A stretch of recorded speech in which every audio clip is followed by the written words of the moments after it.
Gossip मसाला में आपका स्वागत है। आज का वीडियो है कि किस तरीके के बर्तन सबसे ज़्यादा उपयोगी होते हैं हमारे शरीर के लिए, क्योंकि खाना खाना जितना ज़रूरी है उतना ही ज़रूरी उसको पकाने में यूज़ किया गया बर्तन है। ये हमारे शरीर से जुड़े हुए दो महत्वपूर्ण बातें हैं जिसका हमें हमेशा ध्यान रखना चाहिए। तो चलिए शुरू करते हैं आज की वीडियो। फ्रेंड्स, आमतौर पे देखा गया है कि हमारे किचन में जिस तरीके का खाना बनाया जाता है उसमें बहुत सारे धातु यूज होते हैं। पुराने जमाने में सोने का धातु ज्यादातर यूज होता था, लेकिन ये बहुत महंगा होता था, इसीलिए सिर्फ राजा महाराजा लोग ही इसका उपयोग कर पाते थे। क्योंकि इसके महंगे होने के साथ साथ इसका जो लाभ है वो बहुत ही देखा जाए तो वास्तविक रूप से महाराजाओं के शरीर की जरूरतों को पूरा करने वाला होता था, ऊर्जा देता था, उनके शरीर को सुडौल बनाए रखता था, उनकी स्मरण शक्ति को बहुत ज्यादा तेज रखता था, आंखों की रोशनी और उनके बुद्धि में ये बहुत ही ज्यादा वृद्धि के लिए उपयोगी माना जाता था। दूसरा आता है चांदी। ये धातु बहुत ही ठंडक देह होती है। इसमें दिया गया भोजन आपको ठंडक देता है। विशेष तौर पे मिष्ठान या फिर मीठी खीर, जो भी मीठा हमारे घर में बनता है उसको देने की रीति है। आप देखते होंगे कि बच्चों के जन्म के बाद जब उनका अन्नप्राशन होता है तो उसमें चांदी की धातु को विशेष तौर से महत्वपूर्ण माना जाता है। आप देखते होंगे कि मिठाइयों में आजकल चांदी की वर्क का ज्यादा फैशन चल गया है, क्योंकि ये दिखने में अट्रैक्टिव लगती हैं और चांदी का कुछ प्रतिशत हमारे शरीर में जाके हमें ठंडक पहुंचाता है और ये बहुत ही महत्वपूर्ण है। तीसरी हम बात करेंगे तांबे की। तांबे के बर्तन देखा जाए तो गांव में सबसे ज्यादा उपयोग होते हैं, क्योंकि वहां के लोग मेहमान नवाजी के लिए तांबे के बर्तन में खाना परोस के मेहमान नवाजी को और भी ज्यादा महत्व देते हैं, जो कि एक पुरानी रीति है। अब मैं बात करूंगी कि तांबे के बर्तन का उपयोग विशेष तौर पर लोग करते हैं पानी को शुद्ध करने के लिए। पानी में पाए जाने वाले जो विषैले तत्व होते हैं वो तांबे के बर्तन में रखने से उसके तत्व खत्म हो जाते हैं और वो पानी एक तरीके से आज के जमाने के आरओ पानी से भी बेहतर फिल्टर माना जाता है। विशेषकर पूजा पाठ में यूज होने वाले बर्तन तांबे के होते हैं, जो कि आस्था से बहुत ही ज्यादा जुड़े। तांबे के बर्तन में खाना खाने से आपको लीवर संबंधी कोई समस्या नहीं होती है और आपको वायु दोष से भी आपको मुक्ति मिलती है। चौथा बात करेंगे हम पीतल के बर्तन। पीतल के बर्तन जिसके खाने में बहुत ज्यादा महत्व है और ये पुरानी रीति से भी जुड़ा हुआ है। इसमें खाना खाने से आपको कृमि रोग, कफ और वात पित्त दोष से आपको छुटकारा मिलता है और आप भोजन के साथ साथ कुछ बहुत ही महत्वपूर्ण तत्वों का अपने शरीर में लेते हैं। आमतौर पे पीतल की धातु सस्ती होती है। मुरादाबाद को पीतल नगरी कहा जाता है, क्योंकि वहाँ पे पीतल के बर्तनों का बहुत ही उच्च स्तर पे उत्पादन होता है। पांचवा हम जो धातु की बात करेंगे, जो सबको पता है, लोहा।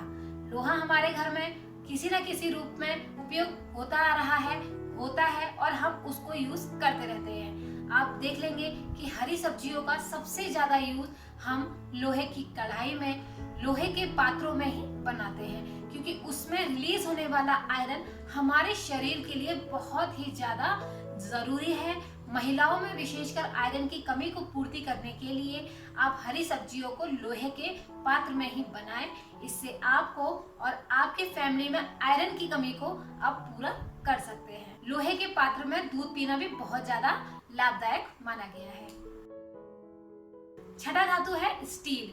वर्तमान समय में स्टील के बर्तनों का उपयोग इतना बढ़ गया है, इसका प्रचलन इतना चल गया है कि ये आपको हर एक घर में सामान्यतः देखने में मिल ही जाएगा, क्योंकि इसकी जो चमक है वो आपके किचन को जितना सुशोभित करती है उतना ही ज्यादा इसका उपयोग घर में किया जाता है। इसका खास कारण है इसमें बनने वाला खाना दिखने में अच्छा लगता है और इससे किसी भी प्रकार का नुकसान नहीं होता है, क्योंकि यह गर्म के साथ ना तो क्रिया करता है ना ही अम्ल के साथ कोई प्रतिक्रिया करता है। तो ये बहुत ही ज्यादा अच्छा माना गया है और विशेषकर आधुनिक घरों में आजकल हर गृहिणी इसको यूज करती है, जो कि मैं भी चाहती हूँ कि इसका उपयोग होना चाहिए। अब बात करते हैं हम सातवें धातु, जो कि है एल्यूमिनियम। एल्यूमिनियम बॉक्साइट से बना होता है। इसमें भोजन पकाने से भोजन के जो पोषक तत्व जैसे कि आयरन और कैल्शियम होता है उसको यह सोख लेता है, जिसकी कमी के कारण बहुत सारी लाइलाज बीमारियां हो सकती हैं, जिसमें टीबी, शुगर, दमा या फिर हड्डियों की कमजोरी जैसी बीमारियां हो सकती हैं। इसी के कारण कुछ लोग जेल में कैदियों को इस धातु से बने हुए बर्तन में खाना दिया करते थे। अब बात करेंगे हम एक ऐसे बर्तन का जिसका प्रचलन तो आजकल बहुत है, लेकिन ये किसी धातु से नहीं बना है, जिसका नाम है प्लास्टिक। जी हाँ, प्लास्टिक आमतौर पे घर पे देखा जाता है, किसी न किसी रूप में हम उसे यूज करते ही हैं। लेकिन आपको पता है कि उसमें पाए जाने वाला केमिकल बिस्फेनॉल ए ये बहुत ही नुकसानदायक है हमारे शरीर के लिए, क्योंकि ज्यादा समय तक यूज करने से ये हमारे शरीर में एकत्रित होता रहता है, जो कि आगे जाके हमारे शरीर को नुकसान पहुंचा सकता है। देखा जाता है कि आमतौर पे लोग गरम गरम खाना प्लास्टिक के बर्तन में लेते हैं, क्योंकि गरम चीज से वो रिएक्ट होके केमिकल को बहुत ही जल्दी रिलीज करता है और वो हमारे शरीर में एकत्रित होता रहता है। तो अगर आप प्लास्टिक के बर्तनों के बहुत ज्यादा शौकीन हैं और चाहते हैं कि वो आपके किचन में सजे और अच्छा दिखे, तो आप जब भी वो खरीदने जाएं तो BPA फ्री प्लास्टिक के बर्तन ही चूज करें, क्योंकि वो आपके लिए सेफ है और आपकी हेल्थ के लिए भी। अब हम बात करेंगे सबसे ज्यादा पुराने प्रचलन में आने वाले मिट्टी के बर्तनों की। जी हाँ, मिट्टी के बर्तन यूं तो देखने को नहीं मिलते हैं, लेकिन इसमें बना भोजन आपके लिए बहुत ही अच्छा है और आपके शरीर के लिए भी बहुत ज्यादा हेल्दी है। तो मिट्टी के बर्तन अगर आपको मिले तो आप उसका उपयोग जरूर करें, और ये एनवायरनमेंट फ्रेंडली भी है। और ये बर्तन आपको इजीली कहीं से भी मिल सकते हैं, क्योंकि इसका फैशन भी देखने में मिल रहा है कि धीरे धीरे हमारे किचन में ये जगह बना रहे हैं फिर से। तो ये थी जानकारी आपके किचन में यूज होने वाले बर्तनों की, कि आप किस तरह के बर्तनों का चयन करें। अब बात करते हैं टिप ऑफ द वीक की। आप सूजी और दलिया को बहुत आसानी से रिस्टोर कर सकते हैं लॉन्ग टाइम के लिए। जब भी आप माइक्रोवेव को बंद करते हैं तो उसमें एक तरीके से देखा जाए तो हीट रह जाती है।